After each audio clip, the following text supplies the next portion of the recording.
Bienvenidos una vez más a su programa Visión RDN, con la conducción de Ariel Lara, bajo la producción de Josefa Díaz, hoy con un contenido actualizado.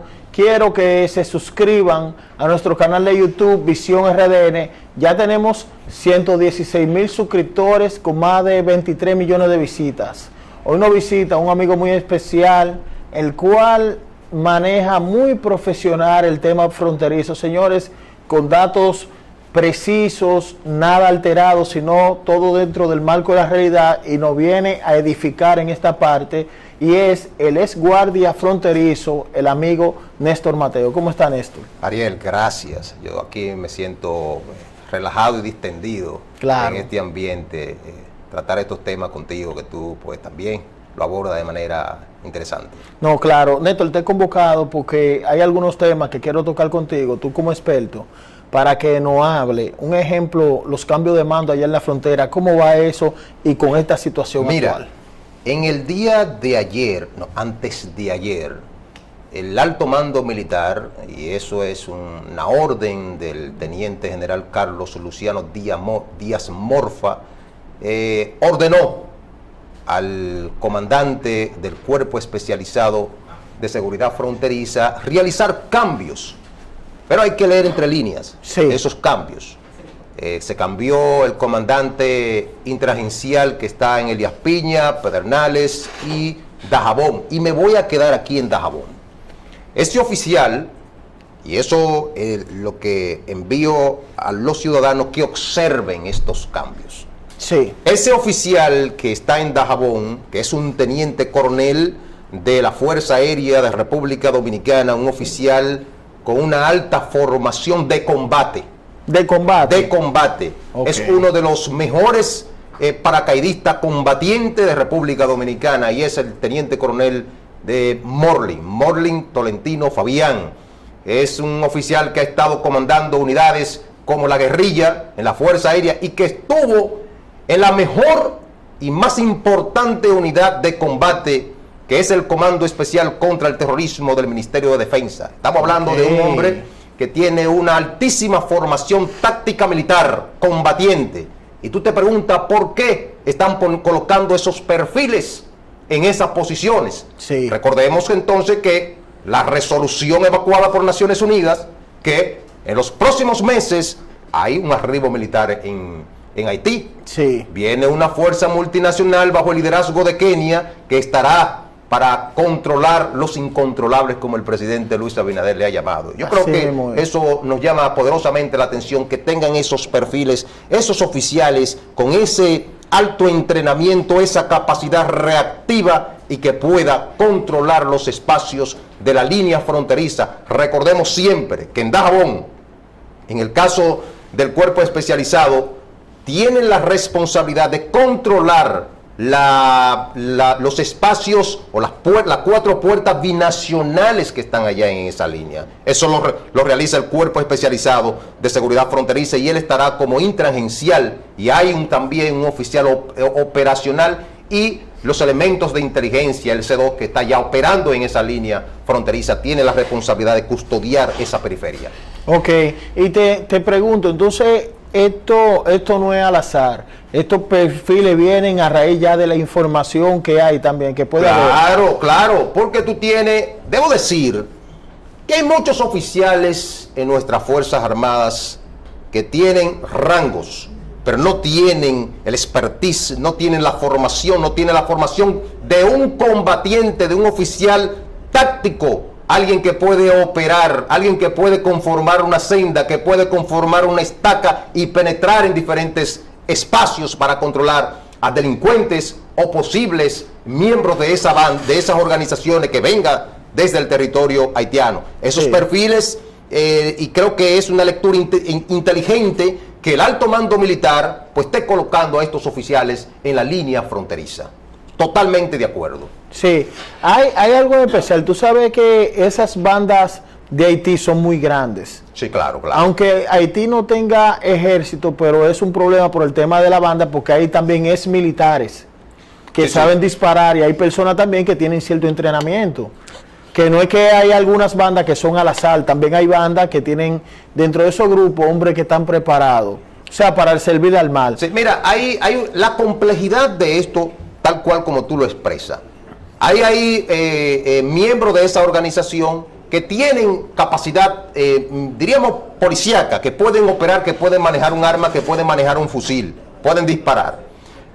El ejército keniano o la fuerza multinacional es una fuerza convencional. Sí. Y puede actuar entonces como una especie de guerra de guerrilla a favor de los haitianos. Sí. De manera fortuita te atacan. Ahora, hay un reto importante. Recordemos que hay una frustración con el pueblo haitiano respecto a la MINUSTAH que estuvo allá, que hizo un desastre, 13 años operando, que cuando yo estuve en la frontera, ellos estaban ahí operando todavía. Y tenía amigos tú estuviste en el tiempo de la MINUSTAH. Sí, sí, claro. Nosotros intercambiábamos informaciones con esa fuerza militar que estaba, esa fuerza de paz, pero que fue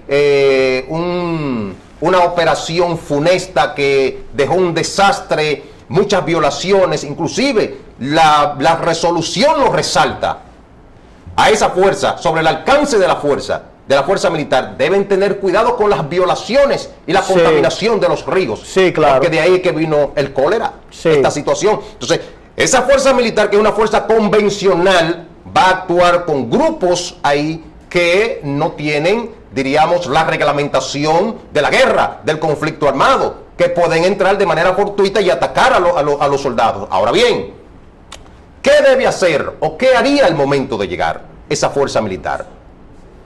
La parte cultural, el recibimiento, el comportamiento que debe tener con la ciudadanía, ese contacto, la receptividad, cómo lo recibe la ciudadanía a esa fuerza militar, eso es importante. Al momento de operar, y van a operar porque van a llegar en apoyo a la policía haitiana. Esa policía haitiana que tiene el conocimiento del territorio y le tienen que entregar la información de inteligencia elaborada, que tanto Estados Unidos ha influenciado en eso, ha hecho trabajo de inteligencia, que tienen informaciones, dónde está Barbecue, dónde está el líder de los 400 Mawoso y las demás organizaciones, porque eso se convierten entonces en objetivos militares y van a salir a buscarlo, diríamos a cazarlo. Sí, sí. ¿Por qué? Cuando la policía haitiana, que es la que debe hacer la operación de cercar los cuadrantes, y quien entra a operar son los elementos de asalto, que son los kenianos. Elementos de asalto son una especie de pelotones, y de esos pelotones salen, eso es tecnicismo militar, no, claro, de esos pelotones salen las estacas, que son escuadras, que son, y te pongo un caso. Sí. El caso de la muerte de Jovenel Moïse, ahí entró, la gente le dice un comando, ahí entró un elemento de asalto, 30 hombres, pero solamente 5 entraron a operar dentro de la habitación, dentro de su casa. Sí. Y ahí hubo una labor de inteligencia, porque ninguna operación táctica militar de combate funciona sin una labor de inteligencia. La inteligencia te dice el color de la casa, cuántos pisos tiene, cuántas puertas, cuántos hombres hay ahí en ese espacio. Y sí, cuando tienen esa data, esa información, entonces se conforma una estaca, un hombre puntero en una entrada, rompen puerta, cada uno entra con su fusil y buscan el objetivo. En ese momento el objetivo era el presidente Jovenel Moïse, sí, que salieron bien desde el punto de vista militar, no así en su salida ya para irse, porque sí, fueron capturados los que participaron. Asimismo van a entrar de manera puntual, espacio por espacio, a capturar estas organizaciones. Y yo lo digo, si se hace una labor de inteligencia bien, correcta, se levanta la información, en menos de un mes controlan a esos incontrolables que son los miembros de las organizaciones. Quiero decirte algo, te felicito por ese planteamiento. Gracias. Porque en realidad lo que tú dices se ve con la información que hay, que tengo como medio. Eso que tú dices, tal cual. Kenia mandó una avanzada. Sí, claro. Hay una avanzada de Kenia ya. Sí, claro, claro. ¿Tú no ves que hay una unidad ahora entre la policía y la avanzada de Kenia? Sí, sí, claro, porque están intercambiando informaciones. Claro. Entonces, un segundo paso sería enviar los 1000 militares, pero van a ir otras fuerzas aliadas, un ejemplo como Jamaica, que dijo que va. Jamaica, Bahamas, Surinam, va a Guayuna. Ecuador posiblemente se una, sí, pero ya previamente Estados Unidos estaba hablando que iba a haber que mandó el Congreso la aprobación de 100 millones de dólares porque hay que inyectarle. Se necesita financiamiento, claro. Se necesita el financiamiento. Se habla que esta operación se llevaría de 350 a 500 millones de dólares por la complejidad. Sí, sí. Que eso no es, diríamos, un gran dinero, porque si tú analizas, la guerra de Ucrania se está llevando más de 70 mil millones de dólares. Sí, obviamente que esos son otros intereses geopolíticos, que no es lo mismo que aquí en Haití. Exacto, entonces hay una ventaja, y le agrego a lo que tú dices, que lo dijiste muy bien con datos, que ya la fuerza keniana tienen experiencia en Somalia, Así que es una zona todavía peor que Haití. Están experimentados. Que allá hay terroristas, que todavía es peor, grupo terrorista financiado, como Al-Shabaab, como el caso de Nigeria, Boko Haram, como en el caso de la República del Congo. O sea, ellos tienen esa experiencia en una geografía similar a la de Haití, que con eso que tú dices de unir con los policías sería un paro. Claro, claro, porque esto se trata de cruzar informaciones. Y como tú dices, tienen la experiencia, ese tipo de operación como en estados anárquicos donde están controlados por estos grupos terroristas, grupos criminales, como el caso de esta banda.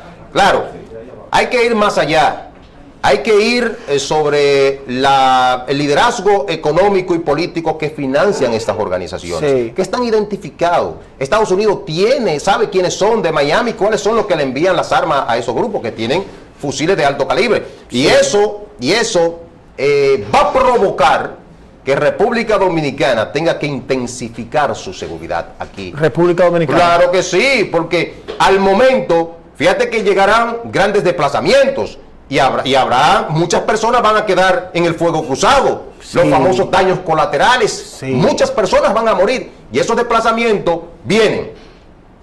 Que los grupos de la banda posiblemente cuando se vean sediados dejen el territorio y puedan llegar en la periferia de la frontera, hasta intentar cruzar en la frontera. Por eso que la inteligencia dominicana debe estar en el territorio haitiano. En el territorio haitiano. Claro, debe operarse una inteligencia. Cuando yo estuve en el CEFRON, mi labor de inteligencia, nosotros duramos más de 15 días en el territorio haitiano.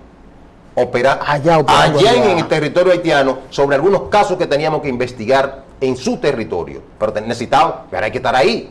Y la República Dominicana, ciertamente, tiene muy buenos organismos de inteligencia, como es el J2, que ahí está el DNI, pero principalmente el J2, que es la sombrilla de las demás, está el G2 del Ejército, el C2 del CEFRON, que ahí también trabajé en el J2 en Dajabón, o sea que conozco muy bien la dinámica de la inteligencia. Tú lo sabes. Y hay que ver, de hacer los levantamientos, tener la información del comportamiento de estas organizaciones, los movimientos que den los líderes de estas organizaciones, porque si ellos vienen a la frontera, vienen fuertemente armados.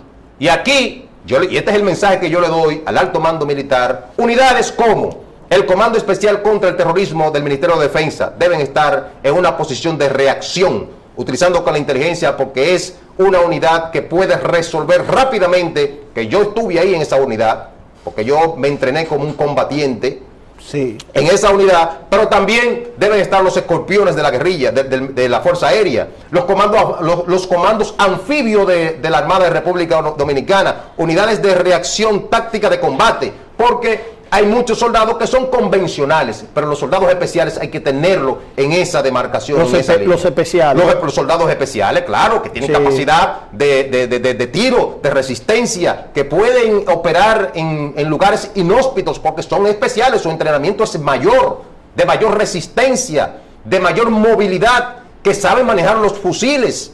Entonces yo creo que eso es que nosotros y el alto mando militar debe considerar al momento del arribo de esa tropa en Kenia, porque habrá un movimiento en Puerto Príncipe. Te pregunto ahora, Néstor, tú sabes que Haití de por sí es un país racista, en el sentido cuando entra la MINUSTAH que hay personas de color blanco, esa gente no lo vean con buenos ojos, pero esto de Kenia todos son oscuros, más negros todos. Más negros que los mismos haitianos. Esto le daría un favoritismo, un ejemplo por decir, mira, está viniendo gente, porque tú sabes que hay gente con poca educación, hay gente muy racista en Haití. Mira, yo no creo que eso tenga incidencia, porque los haitianos, fíjate, hay alguien que dice una frase, y esto es una chance que voy a utilizar, que para que 3 haitianos se pongan de acuerdo hay que fusilar 2. Los haitianos son difíciles entre ellos entender. Yo sé lo que digo, que luego de la pacificación en el territorio haitiano, el segundo paso que hay que dar es sentar a los haitianos, es decir, el liderazgo político, económico, social, los poderes fácticos, para que se puedan entender, porque si tú pacificas el territorio y lo sueltas, se pone peor. Es que es un estado que su génesis es anárquico, es de problema, es de corrupción, es de violencia. Sí. Eso es terriblemente difícil manejar ese territorio. Hay un presidente que dura 4 años un logro. No, pero eso es un logro. Pero un logro mayor. Sí. Que dure 4 años, porque es que ahí cada quien tiene un nicho de poder. El empresario tiene un grupo. El político tiene otro grupo. Las bandas fue así que se crearon. Sí. Desde Jean-Bertrand Aristide, primero eran rebeldes. Los que dieron el golpe de Estado, guerrilla, rebelde.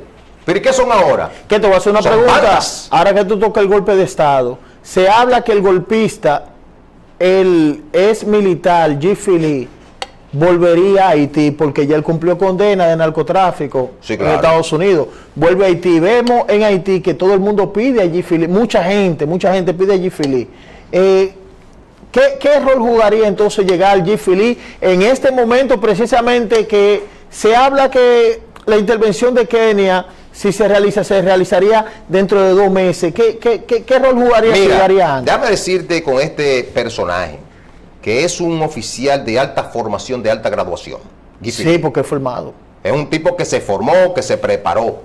Y está preso en Estados Unidos, que lo van a deportar para su país. Y con el liderazgo que tiene él en ese territorio, recordemos el golpe de Estado de ese momento, que eso fue orquestado por él. Él estuvo aquí, en el Ministerio de Defensa, detenido. Sí. Y cuando lo soltaron, que lo llevaron a la frontera y lo depositaron en su territorio, se consumó automáticamente el golpe de Estado al presidente Jean-Bertrand Aristide, que ahí subió René Pereval. Sí. En ese momento, ¿quién fue el golpista? ¿Quién fue el levantista? El que hizo los movimientos. Guy Philippe.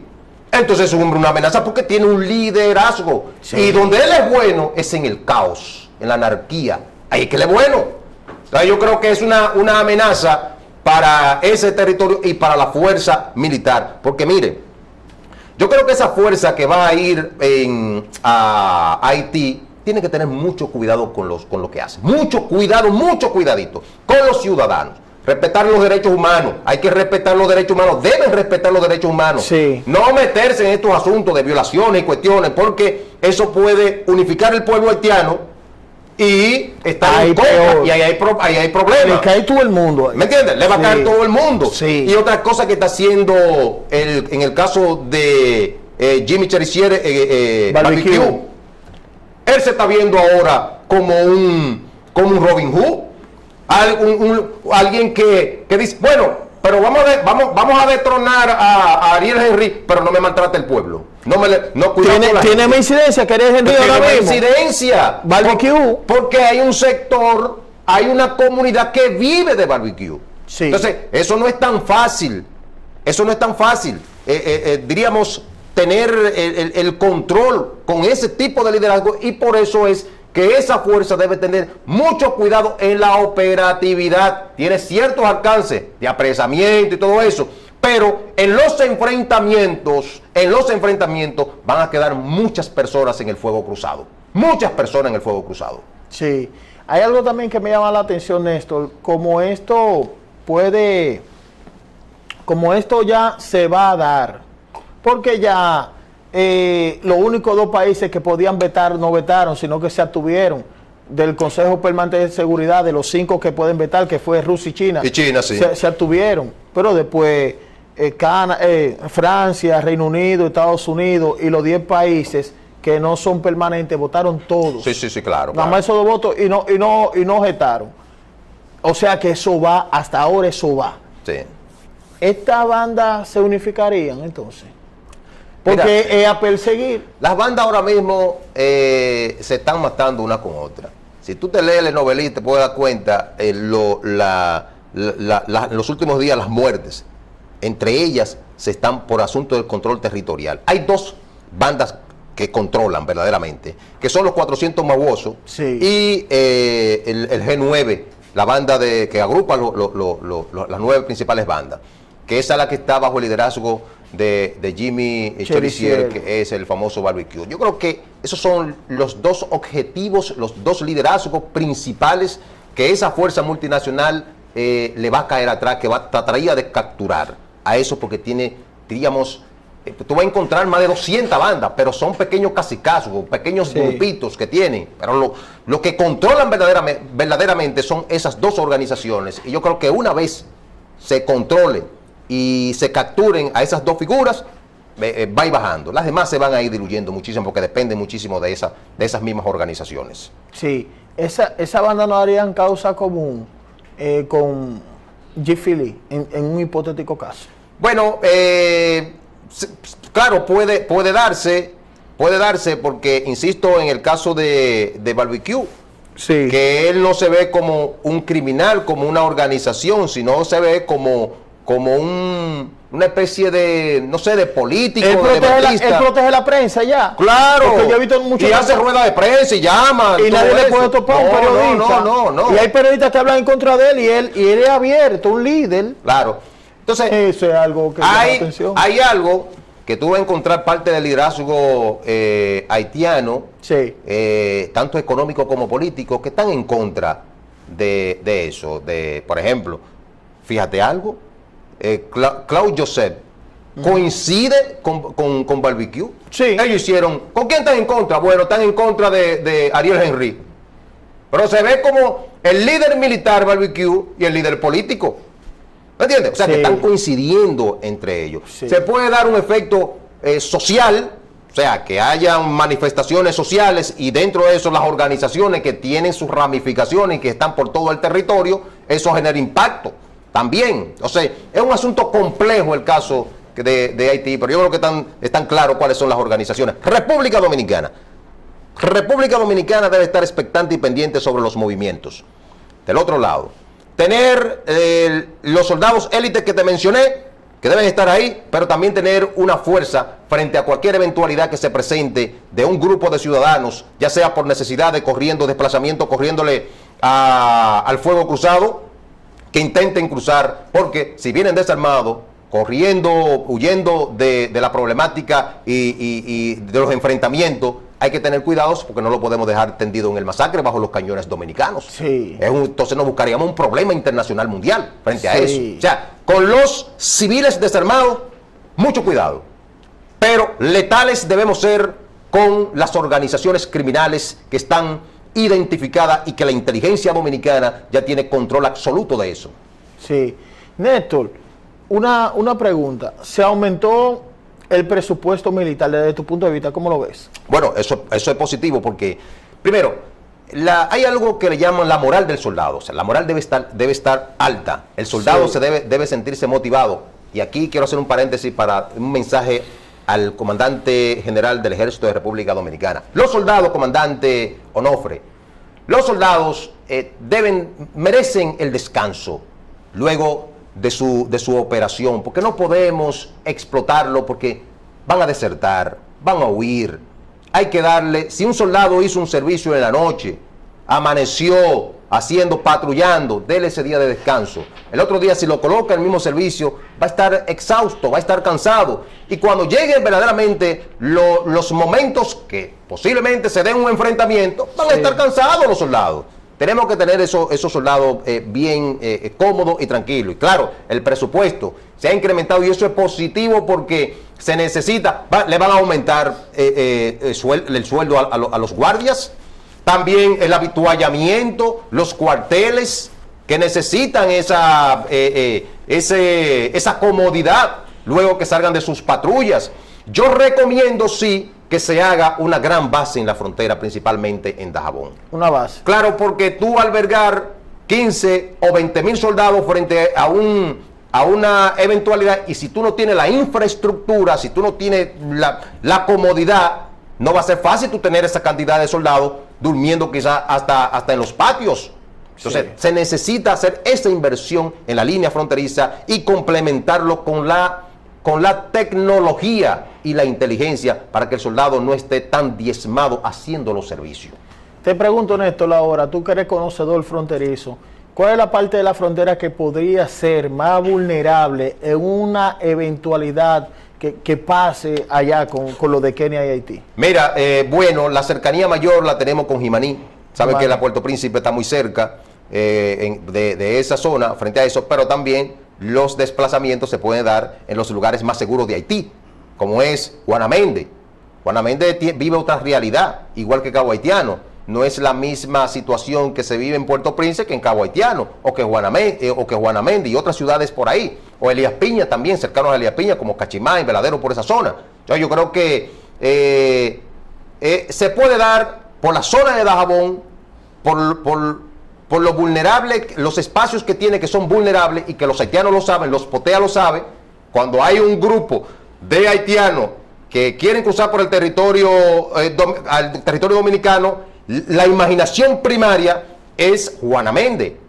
Y ahí están los POTEA, porque los POTEA saben todos los espacios que tiene esa frontera que pueden entonces cruzar y facilitarle el tráfico a esos indocumentados en combinación con los dominicanos que los cargan. Sí, ha llegado un amigo en común que tenemos, Néstor, que es el tiempo, pero usted sabe que usted siempre va a venir aquí. Sí, sí. Gracias a Dios, por esos análisis brillantes que tú haces de conocimiento de causa. Pero quiero preguntarte en esta parte. Tú citaste algo muy interesante, que este país tiene que tener a alguien haciendo inteligencia allá. Sí, sí, claro, claro. Alguien haciendo inteligencia allá, con ese tema. Yo quiero que tú le hagas un llamado ante una eventual debilidad que tengamos, ya que tú conoces la frontera. Porque esa parte que tú dijiste es muy interesante. Mira, yo creo en términos de seguridad, me parece que la fuerza militar está actuando de manera correcta. Insisto siempre en la seguridad, insisto siempre en la inteligencia. Y la labor de inteligencia que tú hagas en el territorio haitiano es que te va a dar la información para tú prevenir cualquier situación que se presente en tu territorio. Yo creo que fortalecer con las unidades especiales los puntos estratégicos, soldados de reacción frente a cualquier eventualidad, la tecnología y la inteligencia. Para mí esos son los temas principales que deben abordar la fuerza, el alto mando militar de República Dominicana. Pero ya esa parte que tú señalaste ahí de los militares que pusieron preparados para combate, eso es muy interesante. Bueno, sí, insisto en el tema del oficial que principalmente en Dajabón, que colocaron a ese teniente coronel que fue a Irak, que tuvo participación en fuerzas especiales de élite, que es uno de los principales paracaidistas de combate, es un combatiente. Yo creo que esto te envía un mensaje que el alto mando militar está atento sobre los movimientos, y eso son las labores de inteligencia, la información que tienen, porque debemos estar informados nosotros, sí, obligatoriamente, claro, por la cercanía que tenemos. Sí. Me parece que es correcto que se coloquen estos perfiles en las diferentes demarcaciones, diferentes provincias donde estarían, donde hayan, diríamos, mayor vulnerabilidad, y dentro de esas provincias está Dajabón. Creo que es correcto eso. Brillante, Néstor, de verdad que sí. Señores, vamos a una pausa y regresamos con otro siguiente invitado. Quédense en línea.